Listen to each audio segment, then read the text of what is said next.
Vous êtes en train de préparer un examen et vous avez entendu parler du planning de révision. Vous vous demandez, mais à quoi ça sert un planning de révision? Un planning de révision fait de vous un acteur de votre succès. Vous n'êtes pas un simple observateur passif qui regarde l'avenir et qui s'attend à ce que le hasard lui offre son examen, son diplôme. Vous participez à l'obtention de votre excellent résultat en le programmant. Vous avez un objectif et vous travaillez à l'atteindre. En ayant un planning de révision, vous touchez donc du doigt le bonheur, car en réalité, vous avez un sentiment de contrôle.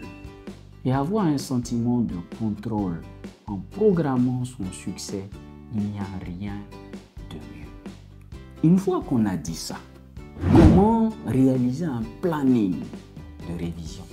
Nous allons, dans le cadre de cette vidéo, parler de 3 astuces que nous avons testées personnellement et qui fonctionnent. Voici les 3 astuces. Faire un programme par mois, par semaine et par jour, afin d'y voir plus clair. La deuxième astuce, c'est d'intercaler les matières les unes après les autres. Ne pas étudier une seule matière à la fois par soirée, par exemple. Enfin, la troisième astuce, c'est de tenir bon. Alors, revoyons ces astuces les unes après les autres afin de savoir de quoi est-ce qu'il s'agit précisément. Commençons par la première astuce. Faire un programme par mois, par semaine et par jour. Imaginons que vous soyez à un mois de l'examen. Vous vous dites, l'examen c'est dans un mois, jour pour jour. J'ai fait peut-être un examen blanc. Donc, je sais où est-ce que j'en suis. En fonction des résultats que j'ai obtenus, je peux me dire qu'il me faut 40 heures de révision, langue et littérature par exemple, ou en mathématiques, peu importe, afin d'être suffisamment prêt. Donc en un mois, il me faut 40 heures de révision. Donc ça, c'est mon programme par mois, en fonction des derniers résultats que j'ai obtenus. Et bien par semaine, ça va représenter combien? Par semaine, ça va représenter 10 heures de révision. Donc, je dois réviser 10 heures par semaine pour être prêt le jour de l'examen. Par jour, donc, cela va représenter quelque chose comme 1h10 ou 1h20, 1h30 si je vais en faire. En tout cas, en moyenne, 1h30 au moins par jour pour être prêt le jour de l'examen. Donc, je sais ce que je dois réviser par jour pour être prêt. Une fois que je sais cela, si je laisse passer un jour sans avoir fait mes 1h30 en moyenne de révision, je sais que je me mets en retard sur le programme de révision et que je suis en danger. Avoir une telle visibilité vous permet de vous organiser de façon à réellement obtenir la quantité d'informations nécessaires pour être prêt le jour de l'examen. À présent, parlons de la deuxième astuce. Quand vous vous mettez à étudier le soir ou un certain jour, n'étudiez pas une seule matière. Au contraire, intercalez les matières les unes après les autres. Vous n'allez pas donc étudier langue et littérature aujourd'hui, et puis demain étudier mathématiques, après-demain étudier sciences physiques.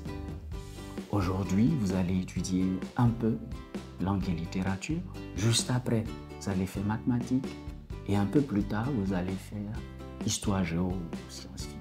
Cette façon d'étudier permet au cerveau de retenir plus d'informations et d'être plus préparé, car le jour de l'examen, il est possible que vous n'ayez pas à composer en une seule matière, mais en plusieurs matières.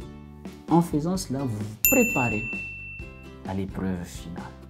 Donc, n'étudiez pas une seule matière par soirée, mais intercalez les matières les unes après Enfin, la troisième et dernière astuce pour bien avoir un bon programme de révision, un bon planning de révision, c'est de tenir bon. Qu'est-ce que cela signifie?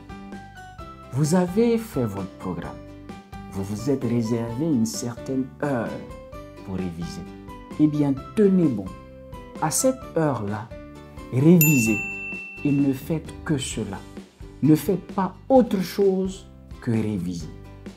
Un peu plus tard, quand vous allez vous réserver un temps de pause, un temps de distraction pour vous ressourcer, à ce moment-là, ne faites que cela également. Reposez-vous vraiment. Prenez vraiment un temps de pause. Tenir bon, c'est donc ne pas mélanger temps de travail et temps de pause. Il y a un temps pour travailler et il y a un temps pour reposer. Si votre programme est bien structuré de cette façon, votre corps vous remerciera, votre cerveau vous remerciera et vous serez plus productif. Vous allez atteindre résolument vos objectifs. Qu'avons-nous vu dans cette vidéo? Nous avons vu que faire un planning de révision est une chose utile car cela fait de nous des acteurs de notre succès. Nous programmons notre succès et nous le voyons arriver. Et le fait de le voir se réaliser effectivement dans notre vie nous procure un sentiment de bien-être. Nous avons vu que pour bien programmer notre succès, nous devons faire un planning de révision qui va consister à faire un programme par mois, par semaine et par jour. Nous avons vu qu'au lieu d'étudier une seule matière en une journée, nous allons intercaler plusieurs matières les unes après les autres afin d'être plus productifs.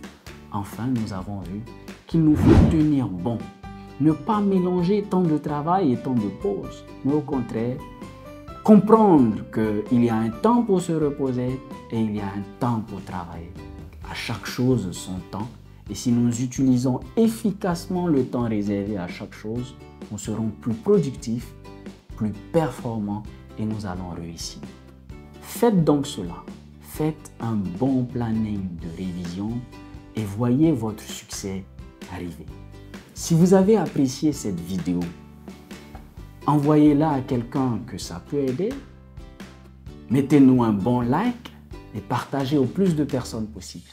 À bientôt pour de nouvelles astuces.